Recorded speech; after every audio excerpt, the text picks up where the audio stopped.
Hey guys, today we're going to talk about why it's so important to speak out loud when you're learning a target language.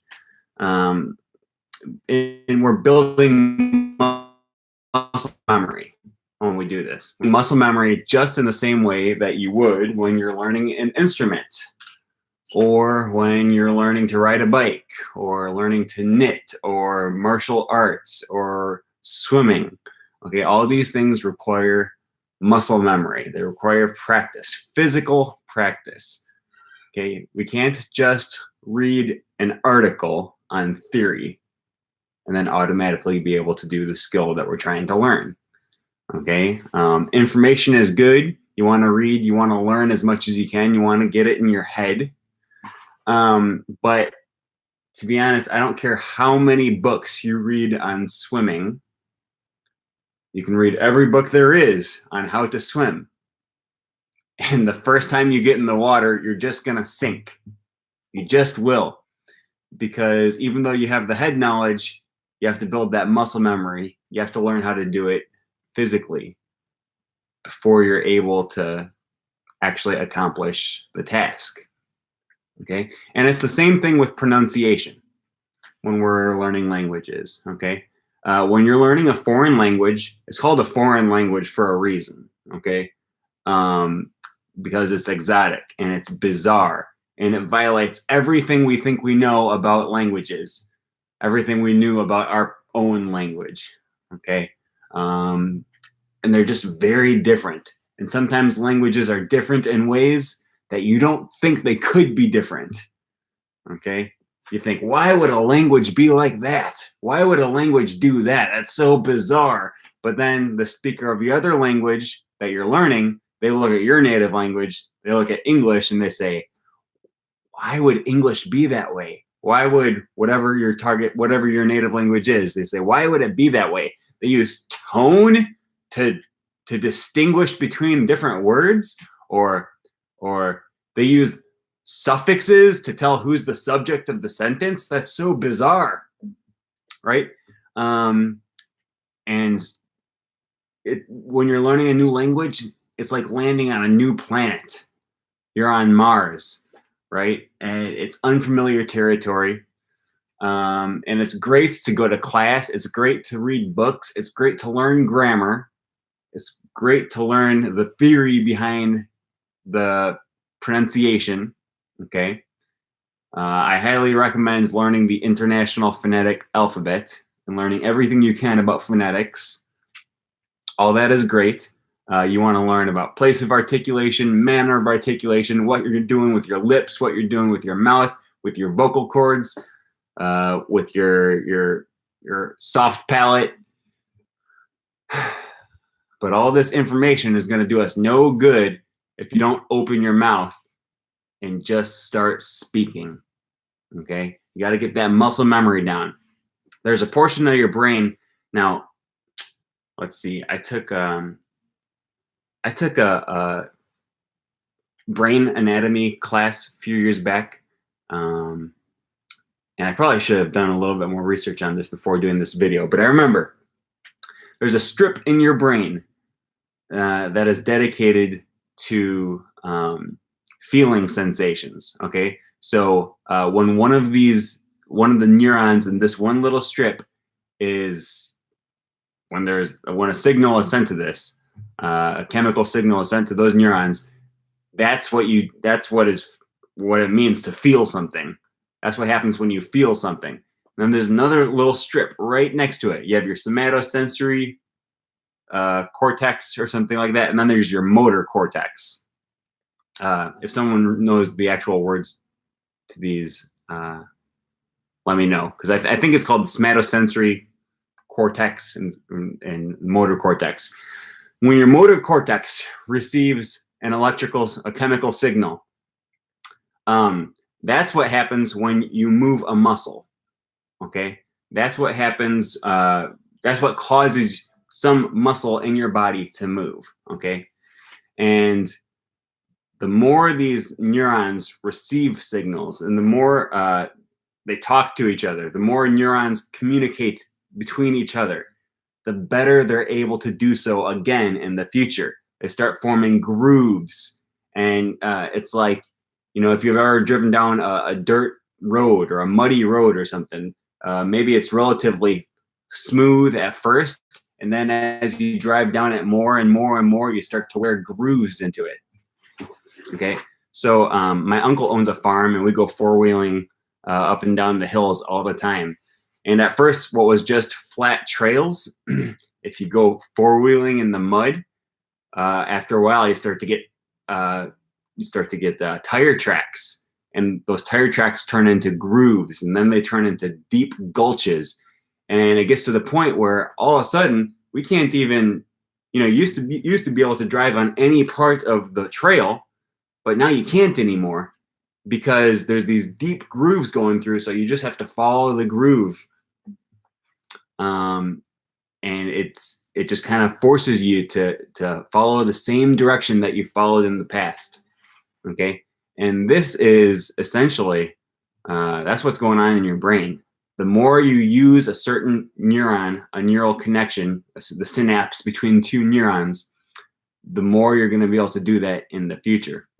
Okay. And that's what we're doing with muscle memory. And I want to draw the analogy between learning a language and learning an instrument, because there are a lot of play Freebird. Okay, we'll do. You don't want to hear me sing though. But there are a lot of what would you say, analogies between learning an instrument and learning a language. Okay, and especially when it comes to that muscle memory, because anyone who plays an instrument can probably come up with 1,000 analogies, right? So actually, if you play an instrument, let me know in the comments some of the similarities that you see between them, because there's a ton similarities between learning an instrument and learning a language. Okay, and today specifically, I want to talk about hello, hi, thanks everyone, hi Lisa, aka I have a crush on languages. Specifically, I want to talk about focusing on the what would you say, the analogy as far as muscle memory goes. Okay, in languages, it's muscle memory in your tongue. In instruments, it's muscle memory mainly in your fingers, your hands. I play the trombone, so there's also, you got to get that muscle memory down in your lips. You got to know exactly how tightly to press your lips together. Or sometimes it's, and so I guess maybe the trombone is more closely related to language learning. Anyways, first time you learn to play the guitar, you're going to sit down with your teacher or with your guitar book or whatever, and it's going to tell you to put your fingers on some certain frets. And the first time you do it, you're like, okay, got to put this one there. This one, where there? No, there. One of these spots, I guess it goes there. And then that one, something like that. And then you play your first chord and it's like, and it sounds like that. And then, your teacher tells you to press down harder and say, and so you kind of get a little bit better. And then after a while, you kind of start to get it. And then you get that chord. And then they teach you a new chord and you're like, oh crap. And then you gotta kind of force your way through that chord. And then you go back to the first one that you just learned and you're so proud of yourself for learning. And all of a sudden you're like, wait, how do I go back to that first one? I can't remember. Is it like this? No, that's not it. And it's just hard. Okay. And it looks easy. When people play the guitar, it looks easy. It looks like they're just putting their fingers there. Right? And it looks like, I don't know if you guys can see this. It looks just so natural, just so easy. Like they just have it all figured out. Right? And then you go to do it for the first time and you're like, what the crap? How do they make it look so easy? And I have to literally sit here moving my fingers with my other fingers to get it in the spot where it has to go. It's just hard because you haven't built up the muscle memory yet. But after a while, here's what I do. I'll tell you guys, this is when I started learning, well, specifically when I started learning the ukulele. I learned the guitar, and then when I was learning the ukulele, I had all these difficult chords. Learning here, let me show you. Learning the ukulele is actually a lot harder than learning guitar in some ways, in my opinion, because look at these stinking tiny little frets. I can't, like, how am I supposed to get all my fingers in that little, in those little frets? Okay, so I'm not sure if it's tuned or not.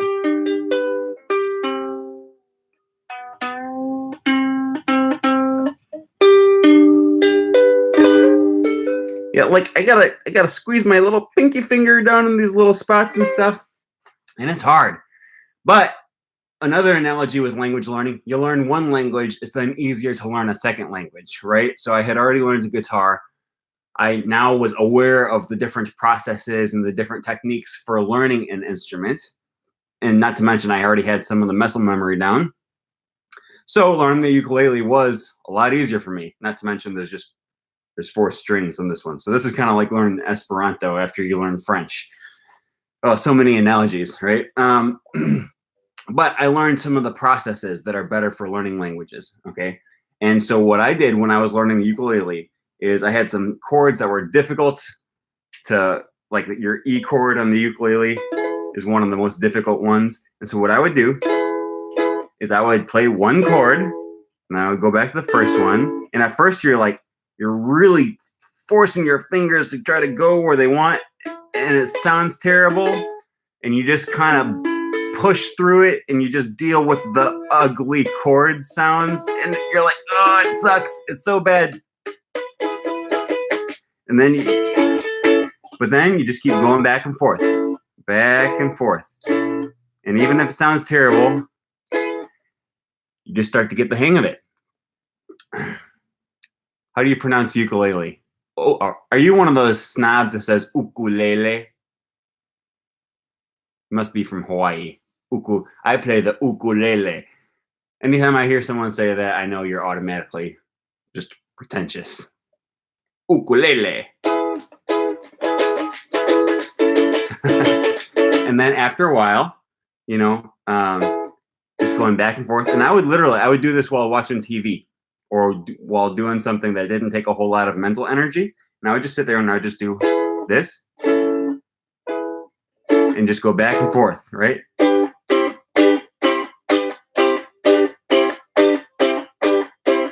And you can go slow at first because you gotta really think about where to put your fingers, right? And then after a while, right?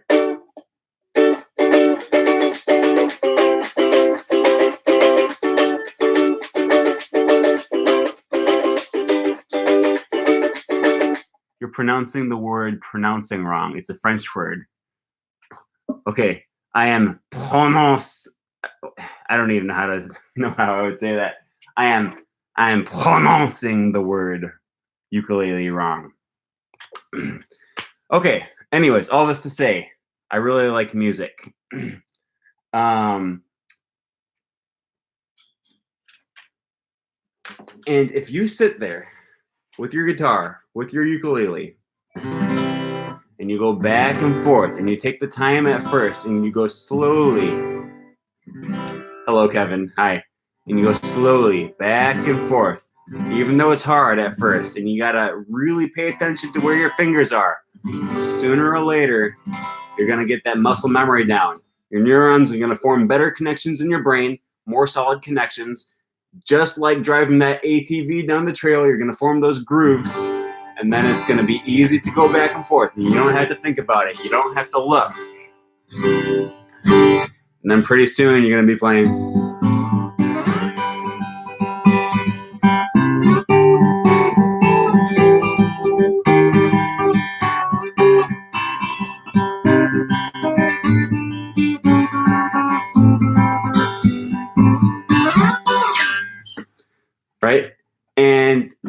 because you have those neural pathways formed. You have that muscle memory down.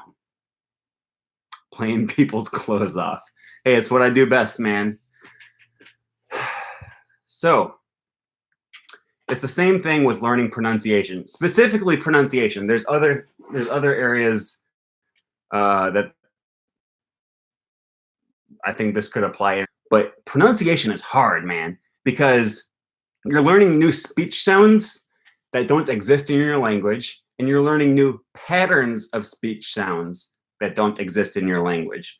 Okay, so everyone who's ever learned Spanish knows how difficult it is to do that sound, right? Or anyone who's learned French or German or like Brazilian Portuguese, it's hard to do that. Anytime you, okay, why is it always the R in any language, right? In English, it's which is a really rare sound. In French, is or I'm trying to do that Edith Piaf thing where she does I don't know. Can anyone actually do that? You know what I'm talking about when Edith Piaf does. I can't even do it. It's like a trill. Sometimes I can get it. No, I can't do it. I'm making a fool of myself now.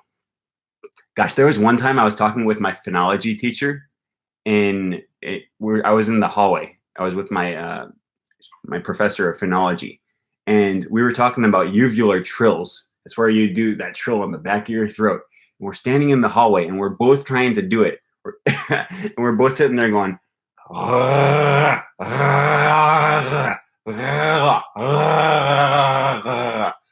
we're like, I can't get it. Sometimes I can get it.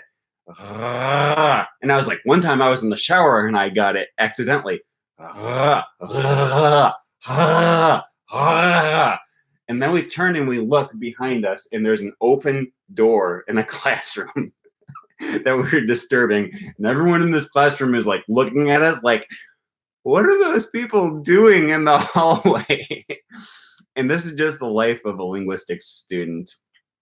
I almost got it there. Okay, anyways, sorry. This live stream just got real weird real quick. I agree. Yeah, R is always the worst in any language. Okay, why did I start talking about that? Oh yeah, so you can take a phonology class. You can read up. I highly recommend reading up in the phonology of the language that you're learning on Wikipedia. I do it all the time. Go to Wikipedia and just type in Spanish phonology or French phonology, and it's great. There's so much information on Wikipedia because after you go to Spanish phonology, they're going to literally list every speech sound that exists in Spanish, okay? And the speech what kind of a trill was that? All right. The speech sounds that exist in Spanish are going to be different than the speech sounds, the inventory of speech sounds in every other language, okay? And you can literally, there's a link to the speech sounds. You can click on your voiced, I don't know, your voiced retroflex trill.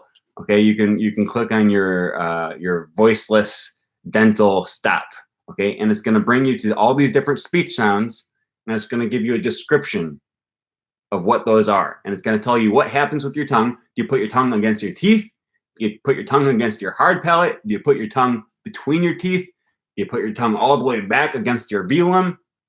It's going to give you descriptions of all this stuff, and it's great to learn all that stuff. Okay, Wikipedia is a great resource. YouTube, do a YouTube search for voiced interdental fricative. Okay, it's all great, but it's like reading about swimming. Okay, it means nothing until you jump into the water and actually try to do it. That's when you start working on those neural pathways. All right, got a link IPA chart. Oh yeah. Let me check this out. Oh, I can't leave the live stream though. IPA, yeah. Okay, so there's a bunch of websites actually that Kevin was just linking to. um, oh, this is not the one I was thinking of. The one I was thinking of, I think, is like Iowa University or something. Iowa State University, IPA symbols. Symbols. Let me see if I can find it. Sounds of speech that you. Yeah. Okay. Here, I'm going to link to it. They only have Spanish, Korean, and Chinese and English, but that's okay. How do I get there? Okay. I'm going to link to it here. I'll send you guys the link. This is really fun.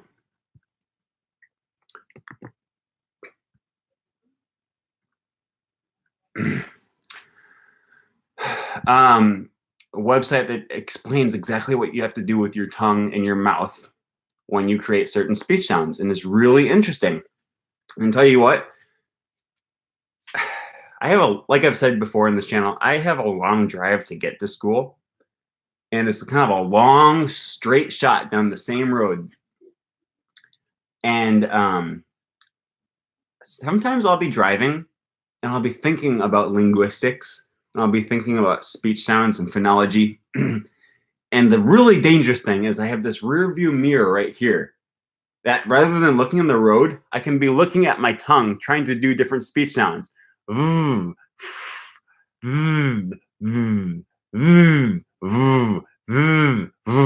I'm like looking, I'm like, what do I do with my tongue when I produce a bilabial, or when I do a labiodental voiced fricative, right? And here I am looking in the rearview mirror. Phonology is fascinating stuff. Man, I had a list of things that I want to talk about today, and I keep talking about random weird stuff. But yeah, you have to practice producing the sounds that are in your language, okay? And at first, they're just going to sound terrible. It's not going to even be close. But you listen to yourself, and you listen to the sounds that you're producing, and you listen to the sounds that native speakers produce, and you want to specifically work on certain sounds, okay? Just like you're going to work specifically on certain chords or certain scales when you're learning guitar. And at first, it's not going to sound anything close to what it's supposed to be. But after a while, you keep listening to yourself. You listen to the native speaker. You try to sound more like the native speaker. You try to put your tongue closer to the spot where the phonology book says to put your tongue. And then over time, they just start to sound better. And you get those neural pathways really grinding in to your brain. And after a while, sooner or later, you start to get it. And it feels good. Now, I should mention that this is, I would recommend this to anyone, no matter what language you're learning, unless it's like Latin or a dead language, okay? Or I suppose sign languages. I don't really know anything about sign languages. But I suppose with sign languages, you still have muscle memory, right? Even like more salient muscle memory than, because it's so hard to understand what you're doing with your mouth. You still want to get that muscle memory down, I'm assuming, with your hands. Okay. And you need to practice specific things, okay? You need to, if you're learning Spanish, you need to work on that voiced alveolar trill and your voiced alveolar tap, or the voiced alveolar flap, okay? The trill is r, and the flap is r. It's that word we have in English, in American English, when you say butter or water. Australian and Canadian English as well, I think, just not British English. Water, butter, patty. I don't know, anything with that T sound that's not really a T sound. That sound is in Spanish, and you need to work on doing that, right? So that rather than saying para Para ti, it's not para, it's para, right? And you want to learn, and it's hard to do at the beginning of words because in English, in American English, we only have that sound between vowels. It doesn't exist at the beginning of the words. Okay, there's no rato in English, right? But in Spanish, you got rato, and it's really hard to not say rato. But you got to work on specific sound. I really like tongue twisters for, okay? Because with tongue twisters, let's say you're learning a language that doesn't have the sh sound, that sh sound that we have in English. Or I'm sorry, let's say your native language does not include that sh sound, okay? So it's probably going to be really hard for you to pronounce the sh sound. It's going to sound like an s most of the time, right? Because that's the closest thing you have. Or something similar. You're going to be trying to produce it, and you're going to be saying she, instead of saying she. So what you got to do is you got to sit there by yourself. Don't do this with other people around, because then you're not going to want to do it as well. You sit there in your room by yourself saying, she sells seashells by the seashore. You're going to go back and forth between that S sound and that SH sound. Okay? Your palatal fricative and your alveolar fricative. And that's exactly the same thing as going back and forth between your G chord and your C chord.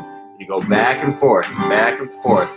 And I would literally sit there for like an hour when I was learning, specifically the ukulele, but guitar too.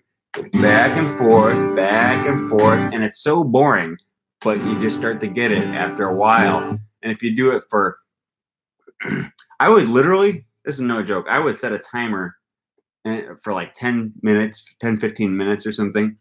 And I would literally just go back and forth between two chords until the timer was done. And I did it every day.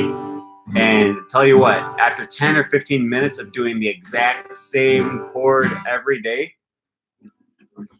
you get that muscle memory down pretty quick. It's the same thing. If you say, she sells seashells by the seashore, you're going to get that. Or R con R carro, R con R barril. Right? You get it down pretty quick. What else is there? Oh, I was trying to learn how much theory do I want to give you guys? Okay, so in English, okay, first of all, T and D are very close. These are very closely related speech sounds. You got your T, you got your D. It's your voiced or your voiced alveolar stop and your voiceless alveolar stop. Almost the same thing, just a small difference in your vocal cords. Okay, now the T and the D in English are not the same thing as the T and the D in Spanish. Okay, they're similar, they're close, but they're not the same. And a native speaker probably won't be able to tell what the difference is when they hear you do it, but they'll be able to tell that something's not quite right, something's off. So rather than saying todos in Spanish, you would say todos, right? And a native speaker, if they hear you say todos, they're not gonna exactly be able to tell you why it's wrong. It just sounds wrong, right?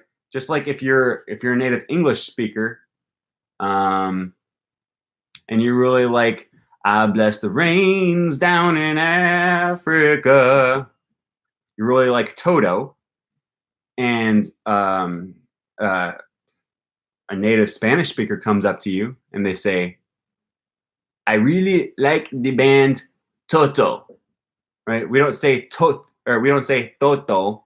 I really like the band's Toto. It's not Toto, right? It's Toto. Or maybe if you're in Britain, it's Toto, but it's not Toto, okay? You don't know what the difference is unless you've had extensive training in phonetics, but you can tell that there is a difference, right? You can tell that there's something that's not quite right, and that's what's happening uh, when you try to pronounce the letters in your foreign language as the letters in your native language. Okay, so I was trying to learn to pronounce these sounds naturally, like a native speaker would. Okay, and in Spanish, and I wasn't aware of any tongue twisters or anything uh, uh, really includes a lot of T's and D's. So I just made one up. And I would drive to school and just over and over and over, I would tell myself, Todos los toros te dan tesoros. And it uses a bunch of T's, a bunch of D's, and a bunch of R's. Okay. And you kind of get them better. And it means what? What is it? Todos los toros. All of the bulls give you treasures. It means nothing. Okay. It's bizarre, but who cares? I wasn't saying it to other people. I was saying it to myself. And you get that practice down with saying those letters. You say, and saying the letters at the beginning of the word is different than saying them in the middle of the word, right? Dan, in Spanish, dan starts with a D, and you pronounce that D differently than the D in todos. Okay, and todos is much as a more weaker. It's like a fricative D, and the word dan, it's a stronger D. Okay, so todos and dan. Todos los toros te dan tesoros. And I would just say it over and over. And my pronunciation still probably isn't perfect, but tell you what, it's a heck of a lot better if I were to say todos los toros te dan tesoros. Right? And just pronouncing those letters in the same way that I'm used to pronouncing them. Okay? So really what learning pronunciation is this is learning to overcome what would you say, your preconceived notions of how speech sounds are supposed to sound. Okay, and it takes a lot of work because you've been speaking these speech sounds for your whole life, ever since you were 2 years old. Okay, it's going to take a lot of work to overcome it because you're driving the ATV up this trail and you have some really well established ruts in this trail that you're going to have to really push hard to get out of, right? And then when you're driving on the high ground to try to run down the ruts in that area, the tendency is going to be to slip back down into your old ruts. Okay, so it's work. It's work. You got to practice. You got to pay close attention. And at first, just like when you're playing guitar, at first you have to literally take your fingers and put them on the right string because they just don't go where you want them to go. Okay, sometimes you got to pay attention. I tell you what, this is the hard part of being a linguistics major. Okay. Practicing phonetics is weird. I remember times where I was trying to figure out the difference between ah and ah, and I was literally sitting in the library going, caught, hot dog. And I'm just like totally unaware of, not self-aware of all the people that are watching me sitting there going, caught. I remember one time I walked into the bathroom because I had this epiphany. Must have been reading my phonetics book, and I ran into the bathroom. I look around, there's no one in there. I'm like, okay, I'm gonna pay attention, really close attention to my uvula when I do this word. And I look in the mirror and I go,